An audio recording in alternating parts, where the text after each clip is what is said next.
हाँ जो वही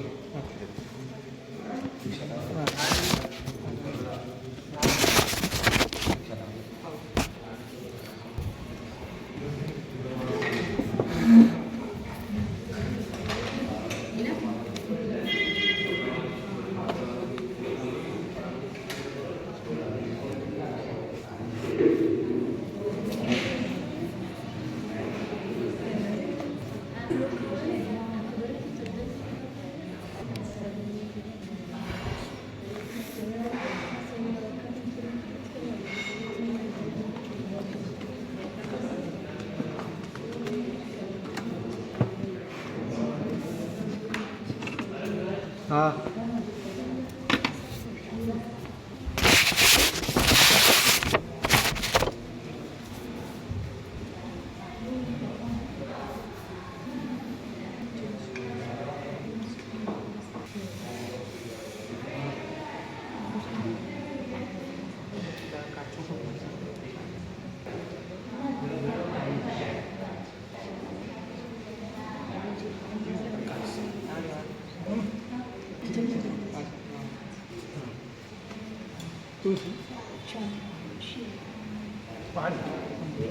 이차미 같은 경우는 CI 뭐 이놈은 나 이차미 같은 경우는 CI 뭐 이놈은 나 이차가 쇼라이 쇼가 되는데 숙세념이 하잖아 남은 사다 계지 얘는 CI 뭐 이놈은 나이 이 작은 순디성하고 기본들 라인 카미 이 처음 카미라 jankin ciaba tiam berbatim batti bani min chora chora jasni समास ने अंतर भाषा की भाषा जंग जंग जह में अपने तुम मोबाइल में तो हम जाना इसमें छामिल करा छामिल का मतलब जन सीआई मत हिनो नामी इच्छा से निफन वाइना संदेशा ये छम छम जन सीआई मत हिनो नामी इच्छा करा से निफन वाइना ले ये छम छम जन सीआई मत हिनो नामी चका जी बोल साइकिल वाइना शादा नारिंदाणं नमस्दाणं नमो आर्याणं नमो विद्याणं नमो लय सब्बसाहनं एसो पंचन्मुक्तार सब पावपणासन मंगलाणं सर्वेषं परमं भवै मंगलं नमो दुर्वार रागादि भैरवार निवारणे अर्हते योगिनाथाय महावीराय तायिने पन्नगे च सुरेन्द्रे च कौशिके पाद संस्पृशि निर्विशेष मनस्काय श्री वीरस्वामिने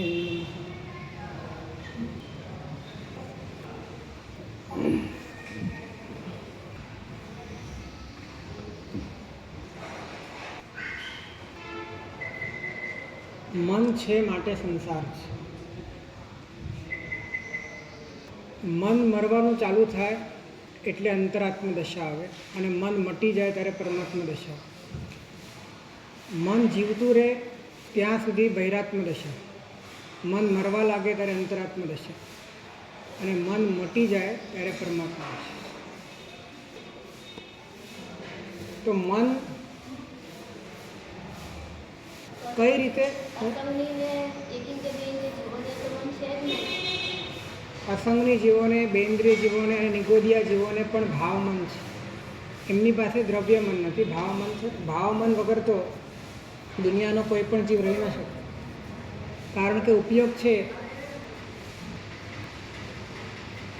अने उपयोग छे माटे ज तो जीव छे पण एनो उपयोग केवो छे बहिर्मुख छे अने बहिर्मुख उपयोगने ज मन कहेवाय छे बहिर्मुख उपयोगने भाव मन कहेवाय छे अने भाव मन छे ए अवस्था निगोदमां पण छे बेन्द्रियमां पण छे तेन्द्रियमां पण छे चौरेन्द्रियमां पण छे पंचेन्द्रियमां पण छे असंगनीमां पण छे संगनीमां पण छे ज्यां सुधी मन छे त्यां सुधी बहिरात्म दशा छे मन मरवा लागे एटले अंतरात्म दशा छे मन मटी जाए एटले परमात्मा दशा एटले अहींया जे मननी वात चाले छे ए कया मननी वात चाले छे भाव मननी वात चाले छे हकीकतमां द्रव्य मन ए आपणने मळ्युं અને સંગનીપણું મળ્યું એની વાસ્તવમાં ઉપયોગિતા એ છે કે ભાવ મનની પહેલે પાર જવા માટેની મનની જ પોતાની ગતિવિધિ થઈ શકે એટલી એક સ્વતંત્રતા તમને સંગનીપણામાં મળે છે અને માટે મનવાળું ભાવ મનવાળું અને દ્રવ્ય મનવાળું એટલે કે સંગનીપણાવાળું જે મન મળે છે જે અવસ્થા મળે છે જે ભાવ મળે છે એ અનેક પ્રકારના દુર્લભમાં એક આ દુર્લભ છે कारण के मनना माध्यमे मननी पहले पार जई शकाय एवं सामर्थ्य उत्पन्न थाय द्रव्य मन बंने भेगा थाय तो द्रव्य मनना कारणे विचार करवानी क्षमता आवे छे દીર્ઘદ્રષ્ટિનો વિચાર આવે છે, આગળ પાછળનો નિર્ણય કરવાની ક્ષમતા આવે છે, તત્વના નિર્ણય માટેની પણ ક્ષમતા આવે છે. અને એ બધાના માધ્યમે મન પોતે મરી શકે અને મન પોતે મટી શકે, મન પોતે પોતાના સ્ત્રોતમાં જઈ શકે એટલી કાબેલિયત પોતે લાવી શકે. આ તાકાત જે મનની સંજ્ઞીપણામાં જ પેદા થાય છે. માટે જ ધર્મ સંજ્ઞીને મળે છે, અસંજ્ઞીને મળતો નથી. તો મનથી ઉપયોગમાં સંક્રાંત થવું એ જ સાધના છે. મન મરતા મરતા, મન મટતા મટતા, મન ન રહે, મન ઉપયોગ બની જાય અને ઉપયોગના સ્વરૂપને પ્રાપ્ત થઈ જાય, ઉપયોગ રૂપે જીવંત થઈ જાય, ઉપયોગમાં જ પોતાની સત્તા દેખે, ઉપયોગ રૂપે જ પોતે જીવે. આ રીતે મનનું જે પરિણમન થાય છે એ જ સાધના છે. મન મરી જવું એટલે શું? મન હોય અને મન મરી જાય, અને મન ન હોય અને મન મટી જાય. આ બે અવસ્થા છે. મન હોય પણ મન મરી જાય, અને મન ન હોય એટલે કે મન મટી જાય. તો વિતરાગ પરમાત્માને મન નથી અને મન મટી ગયું છે. ત્યાં એમને દ્રવ્ય મન છે, ભાવ મન નથી. વિતરાગને ક્યારે ભાવ મન ના હોય, દ્રવ્ય મન. એટલે કે અનુત્તર વાસીઓને જ્યારે જવાબ આપવાના હોય ત્યારે ભાવ મનથી આપે કે દ્રવ્ય મનથી આપે? દ્રવ્ય મનથી આપે, ભાવ મનથી ના આપે. ભાવ મન જ નથી, કેમ કે બહિર્મુક્તા જ નથી. બહિર્મુક્તા હોય તો જ ભાવ મન હોય, આ નિયમ છે. અને મોહ હોય તો જ બહિર્મુક્તા હોય. હવે વિતરાગતા છે એટલે મોહનો પ્રશ્ન નથી. મોહ નથી માટે બહિર્મુક્તા નથી, બહિર્મુક્તા નથી માટે ભાવ મન નથી.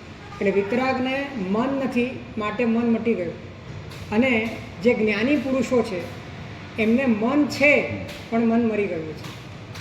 મન મરી ગયું એટલે શું? એટલે કે મન કરતાં પોતાની સ્વતંત્ર સત્તાનો બોધ થાય અને મન એ પોતાની સત્તા ન લાગે, પોતાનું અસ્તિત્વ ન લાગે, મન પરાયું લાગે, મન બીજું લાગે, મન અન્ય લાગે, મનને પોતે જોઈ શકે અને જોનારો મન ન હોય. આવી પોતાની આંતરિક, પોતાની જ્ઞાનમય સ્થિતિનો બોધ પોતાના ભીતરમાં ચાલ્યા કરતો હોય ત્યારે મનની જે શક્તિ અત્યાર સુધી અહંકાર તરીકેની, વ્યક્તિત્વ તરીકેની, હું તરીકેની હતી એ બધી મટી જાય છે. ત્યારે મન છે પણ મન કેવું છે? મનને જ્યારે અસ્તિત્વનો ઓટલો મળે છે, અસ્તિત્વ તરીકેનું સન્માન મળે છે, અસ્તિત્વ તરીકે જ્યારે તમે એને જીવો છો ત્યારે જ મન પોતાની પૂરી તાકાત સાથે કહેર મચાવે છે. પણ જ્યારે અસ્તિત્વની જગ્યા એ મન નથી, અસ્તિત્વ અસ્તિત્વમાં જ સમજાય છે, અસ્તિત્વ જ્ઞાન સ્વભાવમાં જ સમજાય છે, અસ્તિત્વ આત્મામાં જ સમજાય છે. અને એની જાગૃતિપૂર્વક મન એ મારા કરતાં એક જુદી વસ્તુ છે. આમ મન અને આત્મા અને શરીર, એટલે કે આત્મા અને શરીર અને આત્મા અને મન, આ બે વચ્ચેના ભેદની પ્રક્રિયા અલગ છે. શરીર અને આત્મા વચ્ચેનો જે ભેદ છે ને એવો ભેદ મન અને આત્મા વચ્ચે નથી. અને માટે શરીર અને આત્મા વચ્ચેનો ભેદ સમજવો બહુ સહેલો છે, પરંતુ મન અને આત્મા વચ્ચેનો ભેદ સમજવો બહુ જ કઠિન છે. અને જે ભેદ જ્ઞાન છે ને એ વાસ્તવમાં શરીર અને આત્મા વચ્ચેનું નથી, મન અને ઉપયોગ વચ્ચેનું છે. એને મન અને ઉપયોગ વચ્ચે જેને ભેદ સમજાઈ ગયો એ વ્યક્તિ પોતાના સ્વરૂપને એ સાક્ષાતપણે જાણતા સમસ્ત પર પદાર્થને ભિન્ન રૂપે જાણી શકે એ ભેદ જ્ઞાનની દિવ્યતા એના ભીતરમાં પ્રગટ થાય છે. પણ શરીરથી પોતે છૂટો પડ્યો પરંતુ મનથી ન છૂટો પડ્યો. તો શરીરથી છૂટા પડવું પણ એનું વૈકલ્પિક છે, એ પણ એના મનનો જાળ છે, એ પણ એની માત્ર એક વિચારણા છે, એ પણ એની માત્ર કલ્પના છે. હજી મન સાથેનું તાદાત્મ્ય ઊભું છે એટલે કે દુનિયાના બધા જ પદાર્થો સાથેનો સંબંધ ઊભો છે. કારણ કે મન એ ક્યારે પણ વિષય વગર ચાલતું નથી. મન ક્યારે નિર્વિષય ન હોય. મન વિષય વગર નભી ન શકે. મનને કોઈક ને કોઈક સબ્જેક્ટ જોઈએ જ. સબ્જેક્ટ જ એનો પ્રાણ છે, જેનો ખોરાક છે. એ ના હોય તો મન મરી જાય, મન ખતમ થઈ જાય. એટલે હવે જેની આધારશિલા, જેની જીવનધારા એ જ્ઞેય પદાર્થોના આધારે ટકતી હોય અને એ તમારો આધાર હોય ત્યારે વિશ્વના પદાર્થો સાથે સંબંધ રાખ્યા વગર તમે જીવી જ ના શકો. તમારી એટલી પરાધીનતા ઊભી થઈ જાય, તમારા ભીતરની અંદર એટલી બધી ડિપેન્ડન્સી ક્રિએટ થઈ જાય કે કાંઈક ને કાંઈક તમારે જીવવા માટે બીજું કાંઈક જોઈએ, બીજું કાંઈક જાણવા ખાતર પણ જોઈએ. તમે એને જાણો માટે તમે છો એવું તમને ખ્યાલ આવે. જ્ઞાનીને ઊંધો ખ્યાલ આવે. જ્ઞાનીને અજ્ઞાનીનો બોધ ઊંધો છે. અજ્ઞાનીને એવો ખ્યાલ આવે છે કાંઈક જાણું છું ને માટે હું છું, અને જ્ઞાનીને એવો ખ્યાલ આવે કે હું છું ને માટે જાણું છું. અજ્ઞાનીને એવો ખ્યાલ આવે કે હું કાંઈક જાણું છું માટે હું છું, અને જ્ઞાનીને એવો ખ્યાલ આવે છે કે હું છું માટે જાણું.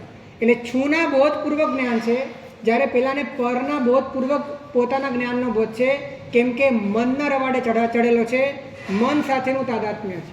એટલે બહિર્મુખ ઉપયોગ, પરને જાણવા માટે પ્રવૃત્ત થયેલો ઉપયોગ, રાગ દ્વેષમાં રાજતો ઉપયોગ, અભિપ્રાયોમાં અટવાયેલો ઉપયોગ, પ્રયત્નમાં જોડાયેલો ઉપયોગ, આવો જે ઉપયોગ છે એ ઉપયોગ સહજ ઉપયોગ નથી, વિકૃત ઉપયોગ છે.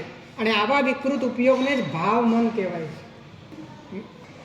એટલે જાણવાનું કામ જ્ઞાન કરે અને અભિપ્રાય આપવાનું કામ મન કરે. જાણવાનું કામ જ્ઞાન કરે, સંકલ્પ વિકલ્પનું કામ મન કરે. જાણવાનું કામ જ્ઞાન કરે, એમાં હુંપણું અને મારાપણું મન કરે. જાણવાનું કામ જ્ઞાન કરે અને એની અંદર સારાપણું અને ખરાબપણું મન કરે. જાણવાનું કામ જ્ઞાન કરે અને એની અંદર અનેક પ્રકારના કામ ક્રોધાદી ભાવોનું પરિણમન એ મન કરે. એટલે જાણવાની પ્રક્રિયા જ્યાં થઈ રહી છે ત્યાં જ આ વિકાર થઈ રહ્યો છે, અને જ્યાં વિકાર થઈ રહ્યો છે ત્યાં જ જાણવાની પ્રક્રિયા થઈ રહી છે. પરંતુ બંનેના સ્વભાવ જુદા છે. બંનેના સ્વભાવ જુદા છે. એક ત્રણેય કાળ વિદ્યમાન છે અને એક સમય સમય પલટાય છે. એક ત્રણેય કાળ વિદ્યમાન છે અને એક સમય સમય પલટાય છે. અને આપણે કોના આધારે જીવીએ છીએ? સમય સમય પલટાય. એટલે આપણું જે તાદાત્મ્ય છે, આપણી જે હુંપણાની બુદ્ધિ છે, આપણને જે આપણો અનુભવ છે, આપણને આપણી હયાતીનો જે બોધ છે એ જ્ઞાનના આધારે નથી થઈ રહ્યો, મનના આધારે છે. એટલે મન રાજી તો આપણે રાજી, મન સફળ તો આપણે સફળ, મન નિષ્ફળ તો આપણે નિષ્ફળ. પરંતુ જ્ઞાનીઓ તો મનને પોતાના કરતાં જુદું જુએ છે. જ્ઞાનીઓ જ્ઞાનને પોતાના સ્વરૂપ તરીકે જુએ છે, મનને પોતાના સ્વરૂપ તરીકે જોતા નથી. અને જેને તમે સ્વરૂપ તરીકે જુઓ એની તાકાત વધી જાય. જ્યારે તમે મનને સ્વરૂપ તરીકે જુઓ છો તો મનની તાકાત વધી જાય, અને જ્ઞાનને સ્વરૂપ તરીકે જુઓ છો તો મનની તાકાત ખતમ થઈ જાય. તમે જેને સ્વરૂપ તરીકે જોશો, જેને અસ્તિત્વ તરીકે સ્વીકારશો, તમારી સમગ્ર વીર્ય શક્તિ એને માટે વપરાશે. અને મન માટે વપરાશે તો મન તો તમને બહાર તરફ ખેંચશે, પદાર્થો તરફ ખેંચશે, દુનિયાના ચોગાનમાં તમને વેરી નાખશે, તમને દુનિયાના અલગ અલગ પદાર્થોના તૃષ્ણાના જાળમાં ફસાવશે, અને એની પ્રાપ્તિ, એનો લાભ, એની હાનિ, એના જ માધ્યમે તમારા જીવનમાં સુખ દુઃખના ગણિત માંડશે, અને એ રીતનું આખું જાળું બનતું જશે. બધી જ વીર્ય શક્તિ સંસારના પ્રજનન માટે, સંસારની રચના માટે કામ લાગે છે. કારણ કે તમારા અસ્તિત્વનો બોધ ક્યાં છે? તમારી હયાતી તમને ક્યાં લાગે છે? મનમાં. મન સાથે જોડાયા એટલે આખો સંસાર, જ્ઞાન સાથે જોડાયા એટલે મોક્ષનો માર્ગ. અને બંને એક જ જગ્યા પર છે, એક જ જગ્યા પર બંને છે. એક દોરાનો પણ ફેર નથી, પણ બંને છે જુદા. તો મનમાંથી જ્ઞાનમાં સંક્રાંત થવું, મનમાંથી ઉપયોગમાં જવું, એટલે ઉપયોગ જ મન તરીકે વિકૃત થયું છે. એ વિકૃત થયેલા જ મનને એની બહિર્મુખતા તોડી એને અંતર્મુખ કરી ઉપયોગમાં પાછું પ્રતિષ્ઠિત થવું, આ જ સાધના છે. આપણે મનને જ ઉપયોગ માનીએ છીએ. મોટા ભાગે અત્યારે જે પણ પ્રવાદ ચાલી રહ્યો છે એ પ્રવાદમાં મોટા ભાગે મનને જ ઉપયોગ માનવામાં આવે છે. તો કે તમે ઉપયોગ રાખો એટલે શું રાખો? મન રાખો. ઉપયોગ રાખો કે ઉપયોગ એટલી સહેલી વસ્તુ છે કે ઉપયોગ ગમે ત્યાં રાખી શકે? ઉપયોગ એ આત્માનો ધર્મ છે, મન આત્માનો ધર્મ નથી. મન એ યોગ છે, ઉપયોગ નથી. મન વચન અને કાયા એને યોગ કહેવાય. એટલે યોગની બાજુમાં જ હોય એને ઉપયોગ કહેવાય. યોગની એકદમ નજીક હોય પણ યોગ ના હોય એને ઉપયોગ કહેવાય. મોટા ભાગે આપણે મનને જ ઉપયોગ સમજીને બેઠા છીએ, અને પાછું એમ કહીએ કે ઉપયોગ એ ધર્મ. એટલે આપણે ધર્મ શેમાં માન્યો? મનમાં માનો. મન એ ધર્મ નથી, અધર્મ છે. કેમ કે તમારા આત્માનો સ્વભાવ નથી અને સ્વભાવને ધર્મ કહેવાય છે. તો જે મન આત્માનો ધર્મ નથી એ મન, એને જો તમે મનથી ઉપર ઉઠવા માટે ઉપયોગમાં લો તો એ ધર્મ કહેવાય. પરંતુ એ મન જો માત્ર તમને મનની જ ચુંગાલમાં ફસાવ્યા કરે, એ મનથી મનના જ વિષયોમાં તમે અટવાયા કરો, એ મનથી મનના જ વિસ્તારની અંદર તમે વધારે ને વધારે વિસ્તર્યા કરો, તો જ્ઞાની કહે છે એ ઉપચારથી પણ ધર્મ નથી, અધર્મ છે. મનથી મન મરતું હોય તો ધર્મ છે, મનથી ઉપયોગ સુધી જવાતું હોય તો ધર્મ છે. પણ મનથી મનમાં જ રહેવાતું હોય, મનથી મનના વિષયમાં જ અટવાતું હોય, મનથી પદાર્થોમાં, અહંકારમાં, ઇન્દ્રિયોમાં, મમતામાં અને વિભાવમાં જ અટવાઈ જવાતું હોય તો જ્ઞાની કહે છે એ મન અધર્મ છે. શું મનથી મન પ્રભાવમાં ન જાય તો એ મન ધીરે ધીરે પોતાનું સ્વરૂપ છોડી દે અને મન સ્વભાવમાં જતો રહે. અને સ્વભાવમાં જાય ત્યારે એને મન ન કહેવાય, ત્યારે એને શું કહેવાય? ઉપયોગ. ત્યારે ઉપયોગ થઈ જાય. જે મન પોતાના સ્વભાવ સુધી પહોંચી જાય ત્યારે મન પોતાની મન તરીકેની જે ગુણવત્તા છે એ ગુમાવી દે છે અને પોતાની જે સ્વાભાવિકતા છે એને પ્રગટ કરી દે છે. અને સ્વાભાવિકતા મન સક્રિય છે, ઉપયોગ નિષ્ક્રિય છે.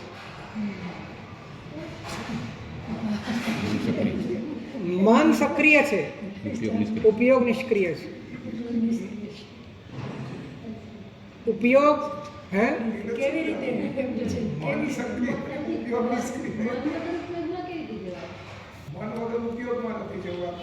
સૌથી પહેલા એક વાત સમજી લો કે પેલા બે બરાબર જ્ઞાન વગર મન ન ચાલે, પણ મન વગર જ્ઞાન હોય. ઉપયોગ વગર મનની પ્રવૃત્તિ નથી. ઉપયોગ વગર મન પ્રવૃત્ત થઈ ન શકે, પરંતુ મન વગર ઉપયોગ હોઈ શકે, રહી શકે. સિદ્ધ ભગવંતો એનું શ્રેષ્ઠમાં શ્રેષ્ઠ ઉદાહરણ છે. સિદ્ધ ભગવંતોમાં મન નથી પણ ઉપયોગ છે. અને કોઈ પણ નિગોદથી લઈને સંજ્ઞી પંચેન્દ્રિય સુધીના અવિકસિત, અર્ધ વિકસિત અને પૂર્ણ વિકસિત કોઈ પણ જીવોમાં જોઈ લો કે એમનું મન ઉપયોગ વગર ચાલતું નથી. ઉપયોગ હોય તો જ મન ચાલી શકે. એટલે મન અને ઉપયોગ વચ્ચેની ભેદરેખા પાડવી કેવી રીતે?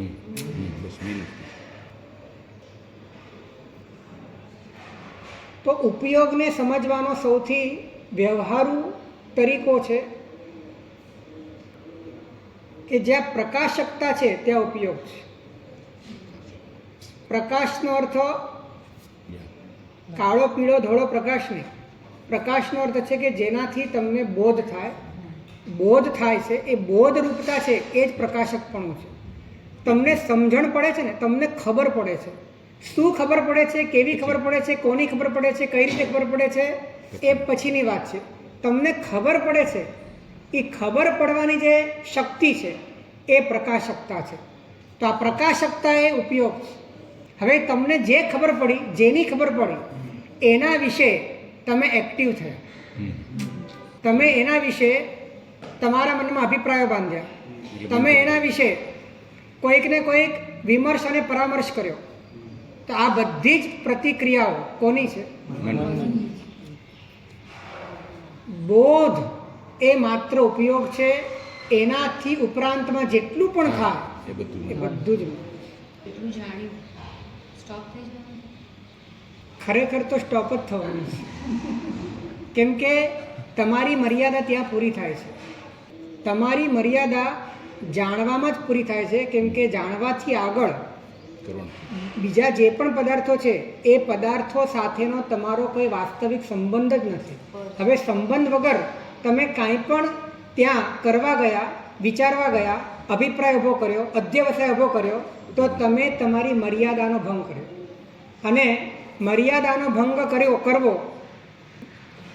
બહુ સરસ આચાર્યનું સૂત્ર છે કે મજ્જઠાએ મેહાવી સે મારમ તરે. જે મર્યાદામાં રહેલો છે તે જ મેધાવી છે, અને જે મેધાવી છે એ જ સંસાર સાગરને પાર ઉતરે છે. એટલે મર્યાદા શબ્દ એ માત્ર આપણે કોઈક આમન્યના અર્થમાં, બ્રહ્મચર્યના અર્થમાં, વિનયના અર્થમાં વાપરીએ છીએ, પરંતુ એનો અત્યંત આધ્યાત્મિક અને તાત્વિક અર્થ એ છે કે તારા પોતાના દ્રવ્ય ગુણ અને પર્યાયની જે મર્યાદા છે એનું અતિક્રમણ કરીને દુનિયાના બીજા કોઈ પણ પદાર્થના દ્રવ્ય ગુણ પર્યાયની સાથે તું તારો સંબંધ જોડતો હોય તે મર્યાદાનું અતિક્રમણ છે.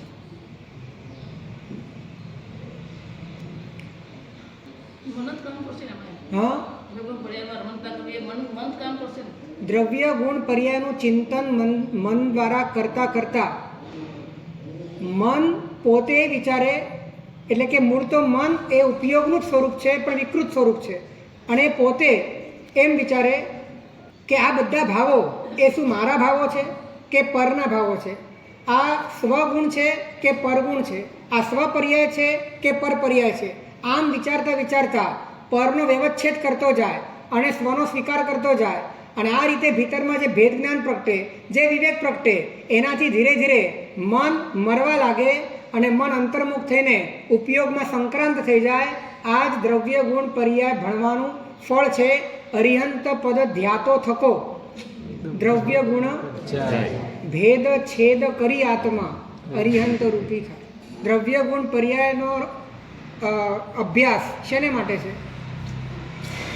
સ્વ અને પરના ભેદને ખૂબ જ તાર્કિક રીતે, લોજિકલ રીતે સમજવા માટે જ દ્રવ્ય ગુણ પર્યાય છે. આના સિવાયનું બીજું કોઈ પ્રયોજન છે નહીં.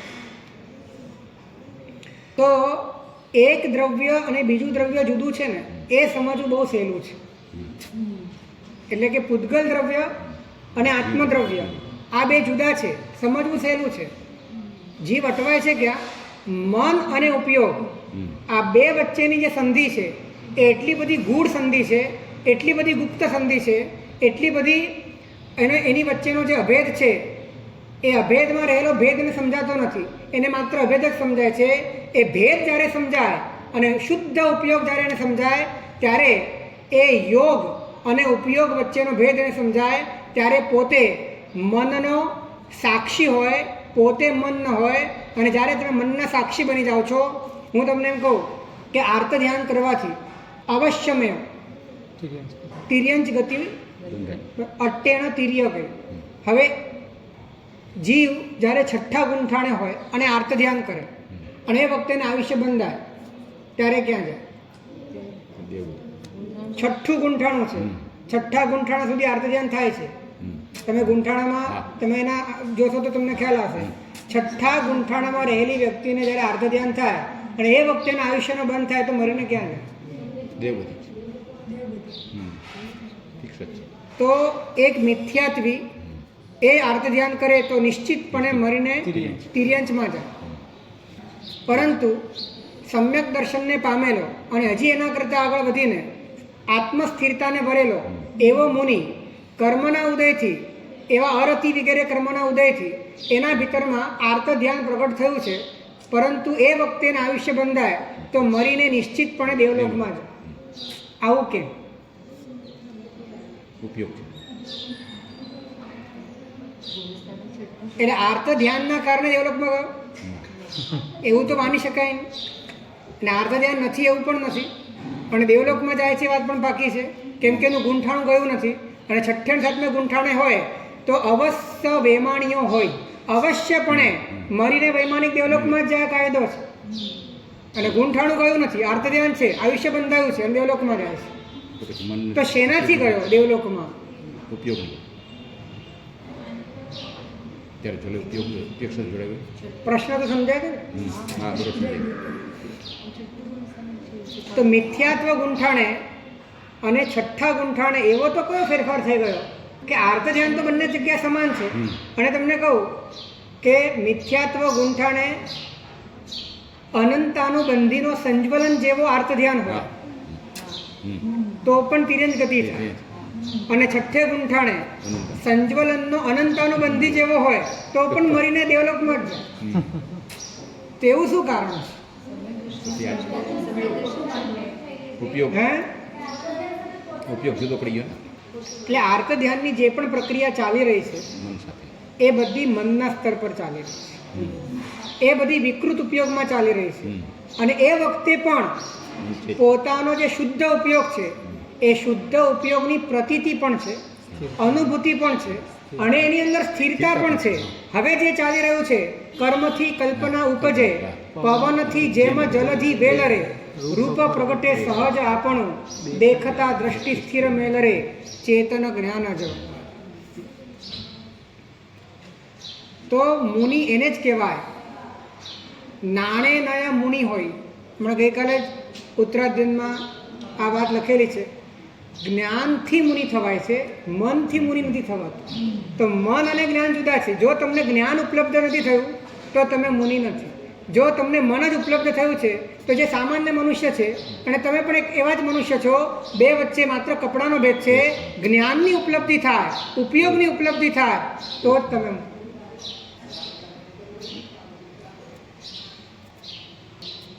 આપણો પ્રયત્ન શરીરને કષ્ટ આપવાનો છે. આપણો પ્રયત્ન કદાચ મનને એજ્યુકેટ કરવાનો છે. આપણો પ્રયત્ન કદાચ વાણીમાં એ સુમધુર અને શાર્પ બનવાનો છે. પરંતુ આપણો પ્રયત્ન આ તમામ યોગોની પેલે પાર એવી આપણી પોતાની સત્તા, ઉપયોગ સત્તા, જ્ઞાન સત્તા, એને સમજવાનો, એને જાણવાનો અને એ રૂપ થવાનો જો આપણા જીવનમાં નથી તો ખરેખર આપણે સામાન્ય મનુષ્યની કોટીમાં જ આવીએ છીએ. ગુણઠાણું આપણું બદલાતું નથી. કારણ કે ગુણઠાણું ત્યારે જ બદલાય જ્યારે તમે ઉપયોગને જાણો છો. ઉપયોગને ન જાણો ત્યાં સુધી ગુણઠાણું બદલાતું નથી. અને આ જ વાત મહોપાધ્યાયજીએ કરી છે કે જ્યાં લગે આત્મદ્રવ્યનું લક્ષણ નવી જાણ. આત્મદ્રવ્યનું લક્ષણ શું છે ભાઈ? મન કે ઉપયોગ? આત્માનું લક્ષણ મન નથી, આત્માનું લક્ષણ ઉપયોગ છે. જ્યાં લગે આત્મદ્રવ્યનું લક્ષણ નવી જાણ્યું, ત્યાં લગે ગુણ ઠાણું ભલું કીમાં આવે તો. ત્યાં સુધી ગુણ ઠાણું કેવી રીતે આવી શકે?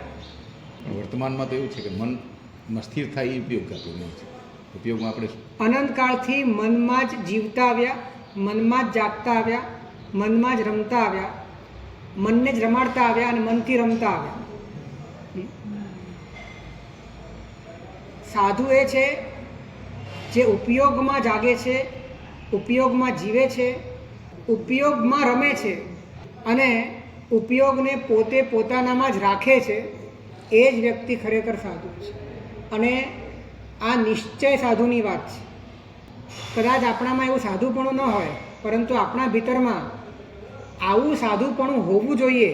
એવા પ્રકારની પોતાના ભીતરની અંદર સ્પષ્ટતા પણ હોવી જોઈએ, સંવેદના પણ હોવી જોઈએ, ઈચ્છા પણ હોવી જોઈએ, એ માટેનો પ્રયત્ન પણ હોવો જોઈએ. પ્રસન્નચંદ્ર રાજર્ષિને ક્યાં ઘટાડો? પ્રસન્નચંદ્ર રાજર્ષિ ઉપયોગને ચૂક્યા. ઉપયોગને ચૂક્યા. એ વખતે ઉપયોગમાં હતા અને મન પણ હતું. મન મર્યું હતું, મન મટ્યું નહોતું. અને આ સ્થિતિ એવી છે જ્યાં કે મન હોય અને મન મરેલું હોય, પણ પોતે ઉપયોગ તરીકે સજાગ હોય. એ સ્થિતિ એવી છે કે જો એક શાયિક ભાવની ના હોય તો એ મરેલા મનને પણ જીવતા વાર ન લાગે. ફરી પતન થઈ શકે. ફરી એમનો ઉપયોગ ચૂકાઈ ગયો, ઉપયોગની જાગૃતિ જતી રહી, મન સાથે જોડાઈ ગયા. મન સાથે જોડાતાની સાથે અહંકાર સાથે જોડાઈ ગયા, મમતા સાથે જોડાઈ ગયા, વિભાવ સાથે જોડાઈ ગયા. જોડાતાની સાથે સાતમી નરકના દળિયા બાંધી દીધા. પણ એકવાર જાગ્યા હતા ને તો એમને પડ્યા પછી ચડતા વાર ન લાગે. અંતર્મુહૂર્તમાં સાતમી નરક અને અંતર્મુહૂર્તમાં એ જ અંતર્મુહૂર્તમાં આ ઉપયોગની જ તાકાત છે કે અંતર્મુહૂર્તમાં આખો સંસાર તમારો પૂરો કરી શકે. ઉપયોગ સિવાય યોગની આ તાકાત નથી. હા, યોગની એટલી તાકાત છે કે ઉપયોગના દ્વાર સુધી તમને લઈ આવે અને ઉપયોગમાં આવ્યા પછી ઉપયોગની બહાર તમે જતા ન રહો એની વાડ કરી આપે. આટલી યોગની તાકાત છે. પરંતુ કર્મોના ભૂક્કા બોલાવી સંસારને અંતર્મુહૂર્તમાં ક્ષીણ કરવાની તાકાત માત્ર ને માત્ર ઉપયોગ. ઉપયોગથી ભેદ જ્ઞાન આવી જાય બધું બહુ સહન કરવાની તાકાત. ઉપયોગ સમજાયો. એક વાત સમજી લો કે તમે દુઃખને જે પણ અનુભવો છો એ ઉપયોગથી જ અનુભવો છો ને, એટલે કે મનથી જ અનુભવો છો ને, મનથી જ અનુભવો છો. મન પણ ઉપયોગના કારણે જ અનુભવે છે. હવે તમારો ઉપયોગ બહિર્મુખ નથી, તમારો ઉપયોગ શરીરમાં નથી, તમારો ઉપયોગ મન રૂપે પણ નથી બચ્યો. તમારો ઉપયોગ જ્યારે ઉપયોગમાં જ છે ત્યારે તમારી ઉપર તમારી આસપાસ જે પણ બને છે એનું જ્ઞાન થાય છે, એની સંવેદના નથી થતી. એટલે ખરેખર તો પરમાત્મા મહાવીરે 12.5 વર્ષમાં આમ જોવા જાવ તો કાંઈ જ સહન કર્યું નથી. કારણ કે સહન કરવાની વાત ત્યારે આવે કે જ્યારે એ વસ્તુની દુઃખાનુભૂતિ થાય. અને દુઃખાનુભૂતિ ત્યારે થાય કે જ્યારે પોતે જોડાયેલો હોય. અને જ્યારે પોતે જોડાયેલો ત્યારે હોય ત્યારે બહિર્મુખતા હોય. હવે બહિર્મુખતા જ નથી, જોડાયેલો જ નથી, દુઃખની અનુભૂતિ જ નથી, પરમ સુખમાં રહ્યા છે 12.5 વર્ષ. આપણે ભગવાનને દુઃખી તરીકે જોઈને ભગવાનનું અવમૂલ્યન કરીએ છીએ. હકીકતમાં પરમાત્માને આવેલા પરિશો એ તો પરમાત્માના પરમ સુખની ગવાહી આપે છે. પરમાત્મા કેટલા સુખમાં ડૂબ્યા છે એનું બેરોમીટર આપે છે કે આટલા બધા સુખમાં હતા કે આટલા પરિશ્રમને ખબર જ ન પડે. બહુ કઠણ છે સાહેબ. એક તમારું આટલું દુખાતું સર તો મન દુખે. જો જ્યાં સુધી મન તરીકે તમે છો ત્યાં સુધી બધું કઠિન છે. જ્યારે તમે ઉપયોગ તરીકે જીવતા થઈ જશો ત્યારે બધું જ સહેલું છે. સમાધિ મરણનો અર્થ શું છે? સમાધિનો અર્થ શું છે? ઉપયોગમાં જવો. ઉપયોગ મનમાં નહીં, ઉપયોગમાં જવો, સમાધિ થઈ જવી. ઉપયોગની સમાધિ ઉપયોગમાં થાય, ભિન્નમાં સમાધિ ન થાય. ભિન્નમાં થાય એને ઉપાધિ કહેવાય, અભિન્નમાં થાય એને સમાધિ કહેવાય. મન છે ને ભિન્ન છે, પદાર્થો ભિન્ન છે, પૂતગલ દ્રવ્ય ભિન્ન છે, અને પોતાના ભીતરમાં ઉપજતા વિભાવો એ પણ સ્વભાવથી ભિન્ન છે. એટલે જ્ઞાની કહે છે ભિન્નમાં થાય એ આધિ, વ્યાધિ અને ઉપાધિ, અને જે અભિન્નમાં થાય એ સમજ.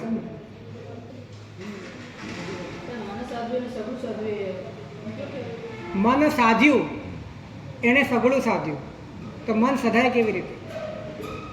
મનડું દુરારાધ્ય તે વસાણ, એવું કહીએ છીએ ને. તે એટલે કોણે? ભગવાન. ભગવાન એટલે કોણ?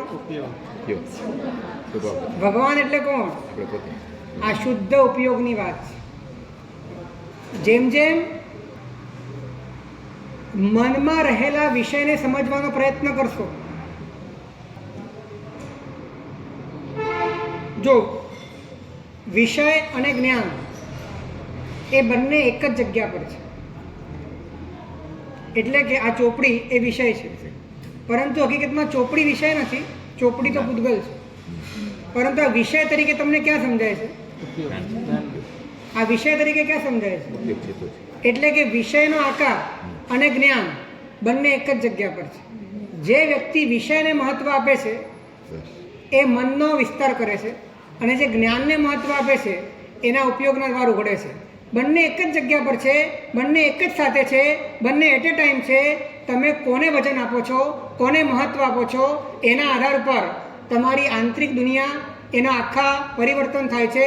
જો અનંતકાળથી વિષયને મહત્વ આપ્યું છે, વિષયાકારને મહત્વ આપ્યું છે, જ્ઞેયાકારને મહત્વ આપ્યું છે, એના જ સંકલ્પ વિકલ્પને મહત્વ આપ્યું છે, એના અભિપ્રાયોને મહત્વ આપ્યું છે, વિભાવોને મહત્વ આપ્યું છે. માટે મન તરીકેની સ્થિતિ વધુને વધુ બળવાન બનતી ગઈ. પરંતુ આ મન છે ત્યાં જ જ્ઞાન છે, ત્યાં જ જાણવાપણું છે, ત્યાં જ ભાસવાપણું છે, ત્યાં જ પ્રકાશવાપણું છે. જે પણ થઈ રહ્યું છે એ બધા ઉપર જ્ઞાન છવાયેલું છે. અને જો હું જ્ઞાન ઉપર જ દ્રષ્ટિ કર્યા કરું, જ્ઞાનને જ સમજવાનો પ્રયત્ન કર્યા કરું, શું જણાય છે એને મહત્વ ના આપવું, ક્યાં જણાય છે એને જ મહત્વ આપવું. આ જણાય છે એ જાણપણું એ શું છે એને સમજવાનો પ્રયત્ન કરું. શું જણાય છે એમ કહેતા વિષય આવે, ક્યાં જણાય છે એમ કહેતા જ્ઞાન આવે, ઉપયોગ આવે. આખી દ્રષ્ટિ ધીરે ધીરે પલટાય છે અને વ્યક્તિ અંતર્મુખ થઈ શકે છે. તો મૂળ વાત આપણી એ છે કે મનથી ઉપયોગ તરફની યાત્રા જો સંયમ જીવનમાં ન થાય એ થવાની છે મનથી જ પાછી. મન વગર નહીં થાય. પણ મનથી આ યાત્રા એ રીતે કરવાની છે કે મન મરવું જોઈએ. અને મન એની સામે જ મરે છે જે મનને સમજાતું નથી એ સમજવા માટેની કોશિશ મન કરે ત્યારે જ મન મરે છે. મન જેને ક્યારે સમજી ન શકે એને સમજાવવા માટે મનને પરોવી દો તો જ મન મરશે. મન જેને સમજી શકે એને સમજવા માટે જ મનને કામે લગાડો તો મનની તાકાત વધી જાય. મન શું સમજી શકે અને શું ના સમજી શકે? તો કે મન ઇન્દ્રિયોના વિષયોને, પૂતગલને, વર્ણગંધર્વ સ્પર્શને અનંતકાળથી સમજતો આવ્યો છે. મનની સીમા, મનની મર્યાદા પૂતગલને સમજવાની છે. મન અને ઇન્દ્રિયથી પૂતગલ જ સમજાય. આ નિયમ છે. પૂતગલ સિવાયના, પૌદ્ગલિક ભાવો સિવાયના કોઈ પણ પદાર્થો મનથી કે ઇન્દ્રિયોથી સમજાતા નથી. હવે એ મનને જ્ઞાન સમજવાનું તમે બીડું આપો કે તારે જ્ઞાનને સમજવાનું. જ્ઞાન શું છે? તારા જ્ઞાનમાં જે વિષય દેખાય છે એ નહીં, પણ જે બોધ થાય છે, જે આ પ્રકાશકપણું છે, જે તને સમજ પડે છે, તને જે ખબર પડે છે એ શું છે? આ બીડું તમે મનને આપો કે આ જ્યાં સુધી તું આનો પાર ન પામે ત્યાં સુધી બીજી કોઈ વાત. હે એ જાણવાનું કેવું થશે? આકારવાળું થશે કે નિરાકારવાળું થશે? તો પછી શું બચશે? આત્મા, પરમાત્મા. મનને આ જ કાર્ય આપવાનું છે કે મનને કામ સોંપવાનું છે કે તું જ્ઞાનને સમજ, તું સ્વરૂપને સમજ. તારી ઉત્પત્તિ ક્યાંથી થઈ, તારો સ્ત્રોત શું છે, તું ક્યાંથી આવે છે, આ સમજાય છે, સમજ શું છે. આમ બોધના સ્ત્રોતને સમજવામાં જ્યારે આપણે મનને પરોવીએ છીએ મનની બધી તાકાત ત્યાં પૂરી થાય છે અને મન એ ધીરે ધીરે ધીરે સમૃદ્ધ થવા લાગે છે. મન ધીરે ધીરે ગુપ્ત થવા લાગે છે. મન મૌન થવા લાગે છે.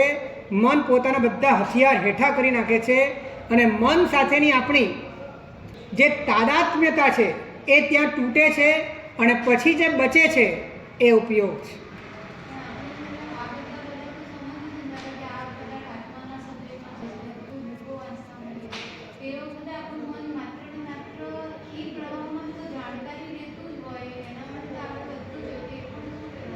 કોઈ પણ જાણકારી એ બધી પૌદ્ગલિક છે. તમે અધ્યાત્મની ચોપડી વાંચો એ પણ પૌદ્ગલિક છે, કેમ કે એમાં અક્ષરો છે. હા, એ કરશે. એ તમને એક ઈશારો આપે છે, તમને એક દિશા આપે છે, પરંતુ એ બધો જ ખેલ કોનો છે? બધો જ ખેલ મનનો છે. હા, એ તમને ઉપયોગી બને કે મન કઈ કઈ રીતે તમને રમાડે છે, મનનું સ્વરૂપ શું છે અને મનથી આત્માનું સ્વરૂપ કઈ રીતે જુદું છે એવો ખ્યાલ, એવો ઈશારો મનમાં તમને મળી રહે, તમને એક બ્લુ પ્રિન્ટ મળી રહે, તમને એક નકશો મળી રહે કે આ રીતે આગળ વધી શકાય. પણ આ બધો જ ખેલ કોનો? બધો જ ખેલ મનનો. પુરુષાર્થ શું કરવાનો છે? તમે કોઈ પણ પુસ્તક વાંચો, કોઈ પણ આગમ વાંચો, એ તો વિશેષ શ્રુત જ્ઞાન છે અને એનાથી તમને અંતર્મુખ થવાની એક દિશા મળે છે. પરંતુ સાધના એ તો 24 કલાકની છે. સાધના માત્ર ચોપડી વાંચીએ ત્યારની નથી અને જ્ઞાન એ ચોપડી વાંચીએ ત્યારે જ હોય છે કે 24 કલાક હોય છે? આપણે જે ઉપયોગની વાત કરીએ છીએ એ ઉપયોગ 24 કલાક હોય છે. તો મનને જે કામ સોંપાયેલું છે એ સોંપાયેલા કામની ગતિવિધિ કરવાની શક્યતા એ પણ 24 કલાક છે. તો 24 કલાક તમે કોઈ પણ જગ્યાએ હો, આ કાર્ય તમે કરી શકો કે જ્ઞાન શું છે એને મારે સમજવું છે. એ તો થઈ શકે ને? એ તમે દાદરા ચડતા હો, તમે દાદાના દરબારમાં હો, તમે ખાતા હો, તમે કેમ કે બોધ તો થઈ જ રહ્યો છે દરેક વસ્તુનો. તો આ બોધ શું છે એ બોધને સમજવાની જે આંતરિક પ્રક્રિયા છે. હવે આ પ્રક્રિયા કરવી હોય તો અવશ્યમેવ તમારે તમારી બહિર્મુખતા તોડવી જ પડે. તમારે બહારના વિચારો છોડવા જ પડે. તમારે ફંટાઈ જવાય, અટવાઈ જવાય અને ક્યાં ભળી જવાય એવી તમામ પ્રકારની તમારી આદતો તમારે મૂકવી જ પડે. તો જ તમે, કેમ કે આ તો વીજળીના ચમકારે મોતી પરોવો પાનબાઈ એવી આ વાત છે. આ તો એકદમ સૂક્ષ્મ વાત છે. આમ 80 વર્ષની ઘરડી ડોસી એ અમાસની અંધારી રાતે વીજળીના ઝબકારે સોયમાં દોરો એને પરોવવાનો હોય, એમાં એને જેટલી સાવધાની જોઈએ એના કરતાં પણ વધારે સાવધાની તૈલ પાત્ર ધરો યદ્વદ રાધા વેદો ત્યતો યથા.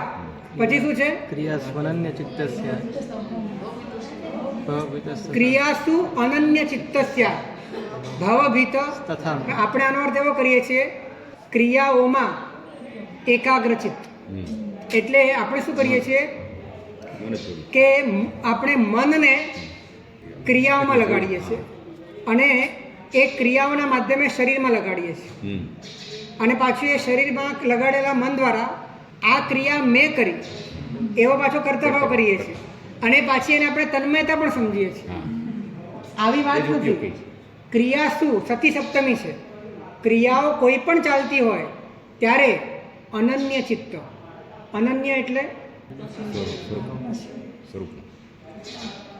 ક્રિયા શું તદન્ય ચિત્ત નથી લખ્યું,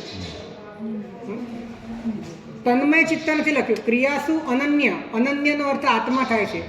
જે અણન્ન દંસી સે અણન્ના રામે, જે અણન્ના રામે સે અણન્ન દંસી. આચારાંગનું સૂત્ર છે. અનન્યનો અર્થ જ આત્મા થાય છે, અનન્યનો અર્થ જ ઉપયોગ થાય છે. તો કોઈ પણ ક્રિયાઓ ચાલતી હોય ત્યારે મનને આ કામ સોંપાયેલું હોય કે જ્ઞાન શું છે, બોધ શું છે, ઉપયોગ શું છે, આ પ્રકાશ શું છે, બસ એ વસ્તુને સમજવાનું છે. અને સમજવા માટે ધીરે ધીરે એને એ રૂપ જ થવું પડશે, કેમ કે જુદા રહીને સમજી શકાય એવી આ વાત નથી. એને પોતાનું બલિદાન આપવું જ પડશે, એને પોતાને ત્યાં વિલીન કરવો જ પડશે.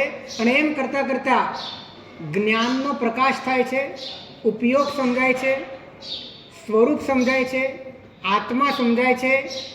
જે આતા સે વિન્નાતા, જે વિન્નાતા સે આતા. જે જ્ઞાન જે જાણનારો છે એ જ આત્મા છે અને જે આત્મા છે એ જ જાણનાર. તો સાધુપણાનું સૌંદર્ય મનથી મન સુધી જવામાં નથી, મનથી તન સુધી જવામાં નથી, મનથી ધન સુધી જવામાં તો દેવાળું જ છે. મનથી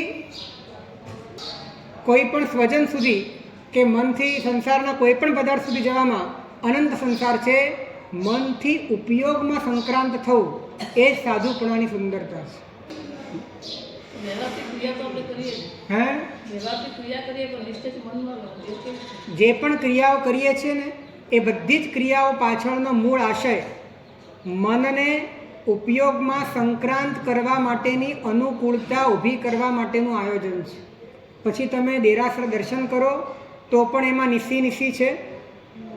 નિસી શેને માટે છે? મનને બાંધવા માટે છે. પછી તમે પરમાત્માના દર્શન કરો તો એ દર્શન કેવી રીતે કરવાના છે? સ્વામી ગુણ ઓળખી સ્વામીને જે ભજે દર્શન શુદ્ધતા તેહ પાવે. દરેક વાત તમને ત્યાં જ કેન્દ્રિત કરવા માટે છે, દરેક ક્રિયા ત્યાં જ કેન્દ્રિત કરવા માટે છે. આપણે મૂળ લક્ષ્ય ભૂલી ગયા, પરિણામે આવ્યું કે દરેક ક્રિયાના લક્ષ્ય જુદા થઈ ગયા અને દરેક ક્રિયા સ્વતંત્ર થઈ ગઈ. દરેક ક્રિયામાં હવે કોઈ એક દોરો નથી, બધા દોરા જુદા છે, દરેક મણકા વેરાઈ ગયા છે. બાકી તો દરેક ક્રિયા એ માત્ર ને માત્ર મન ઉપયોગમાં કઈ રીતે સંક્રાંત થાય એને માટેની જ વિધિ છે. પછી પ્રતિક્રમણ હોય તો પણ એને માટે છે. પ્રતિક્રમણની વ્યાખ્યા શું છે? સ્વસ્થાનાત યત પરસ્થાનમ પ્રમાદસ્ય વશાદગત તત્રૈવ ક્રમણમ ભૂય પ્રતિક્રમણ મુચ્યતે. ઉપયોગમાંથી તું મનમાં ચાલ્યો ગયો હોય, વિષયમાં ચાલ્યો ગયો હોય, વિભાવમાં ચાલ્યો ગયો હોય, સ્વસ્થાનમાંથી પરસ્થાનમાં ચાલ્યો ગયો હોય તો એ પ્રમાદના કારણે, ચૂકના કારણે, ભૂલના કારણે, કર્તા ભાવના કારણે કે મિથ્યાત્વના કારણે કોઈ પણ રીતે તારી આ ભૂલ થઈ ગઈ તો તત્રૈવ ક્રમણમ ભૂય, ફરીથી પાછા ઉપયોગમાં જવું એનું નામ પ્રતિક્રમણ છે.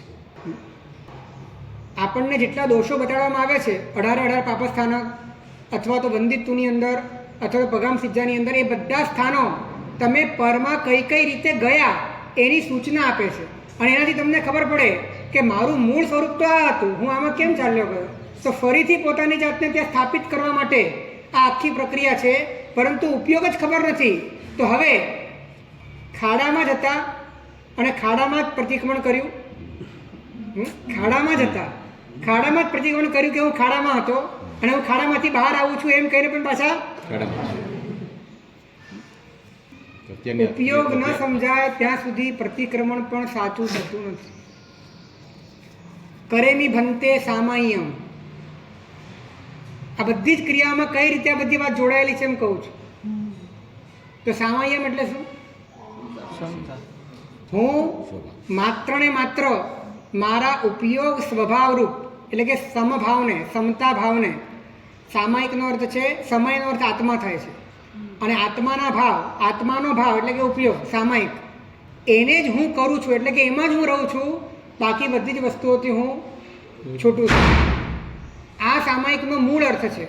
કેમ કે ઈ થાય તો જ પછી સાવજ્જમ જોગમ પચ્છખામી થાય. આ જ્ઞ પરિજ્ઞા છે, પેલી પ્રત્યાખ્યાન પરિજ્ઞા છે. તો આપણે એટલો સંકલ્પ કરી શકીએ કે આ કાર્ય આ ભાવમાં થાય તો જ આ ભાવ સફળ છે, અને પોતાની પૂરી શક્તિ, હવે તો સંસાર છોડી દીધો છે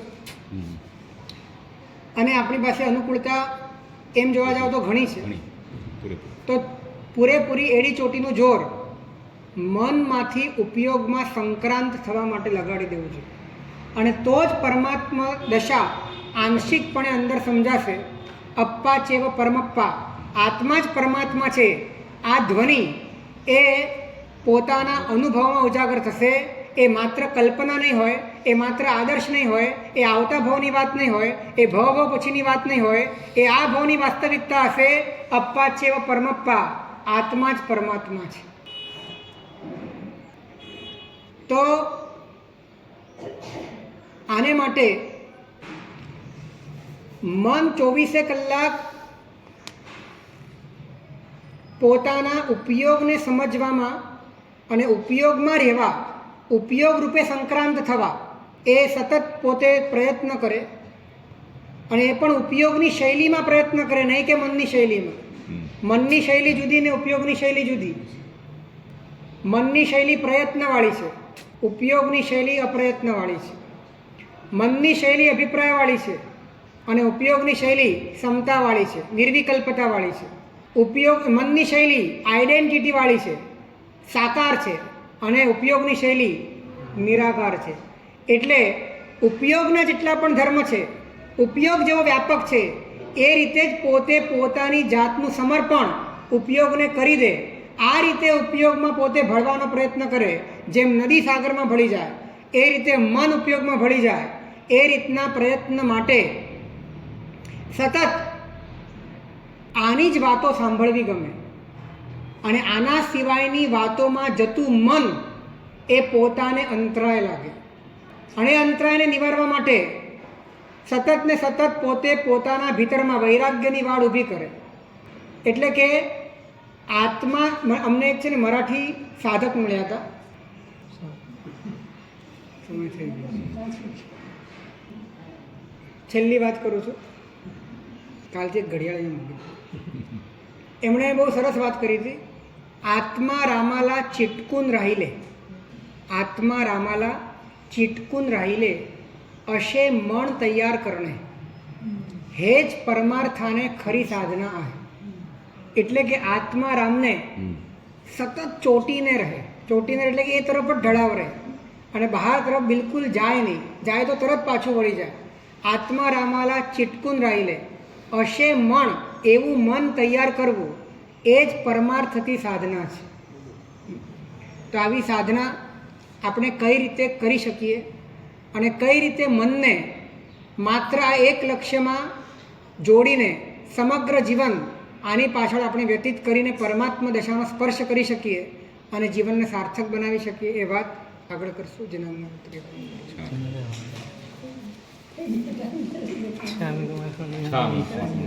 siai mat inundami chani kama sumawnyam yani siai mat inundami chakaro surya kapasriga suksayam yatra swami sakati chani kama sumawnyam yani siai mat inundami ichagana nishona muttumentra ayam kamim icham kamiraya yankin tiapatim parpatim pattevan mutyaru salachashne samasmin antarvasa vivasa yangitim machhamena prenam summa mobailma tubbe jana hamne jana to sumchami dukram ichami kama sumawnyam yani siai થોડુંક મોડું થઈ ગયું, તડકામાં પાછું જવાનું. એકરાશ હતો બધાને એકરાશ હતો હવે જુદું પાડવાનું છે. મનના ઉપયોગમાં બધાને રહેવાનું છે ને સર્વમંગલ મંગલમ સર્વકલ્યાણકારણમ પ્રધાનમ સર્વધર્માણમ જૈનમ જયંતિ.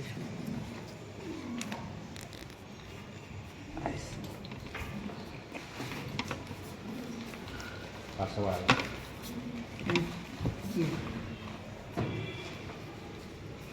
આજે પ્રાર્થના કરો.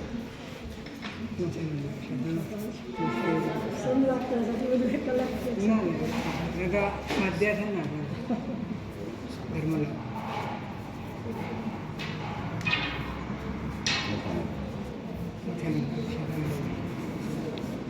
એ કામ કરવું આ દિવસ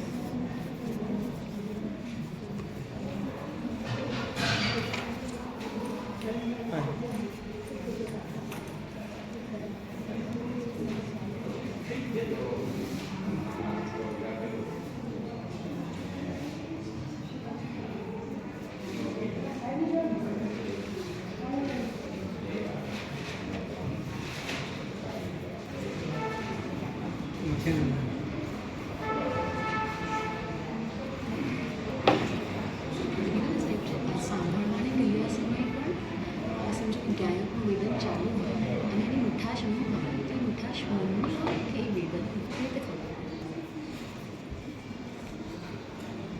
એટલે સૂક્ષ્મ પ્રયત્નપૂર્વક અને અભિપ્રાયપૂર્વકનું હોય તો એ મનનું છે. અને જ્યાં પ્રયત્ન શૂન્ય અને વિકલ્પ શૂન્ય એવી માત્ર સ્થિતિરૂપતા હોય પછી એનું અનુવ્યવસાય થવાના કારણે ખબર પડે કે આવું થાય છે એ જુદી વાત, પણ એ અનુવ્યવસાય જુદો અને સ્થિતિ જુદી. એટલે કે અનુભવ ચાલુ હોય તો એ શુદ્ધ સ્થિતિ એ મનને ખબર પડે. એટલે જ્યારે થોડીક બહિર્મુખતા આવે તો ખબર પડે કે આવું થયું તો આવો અનુભવ કે અનુભવ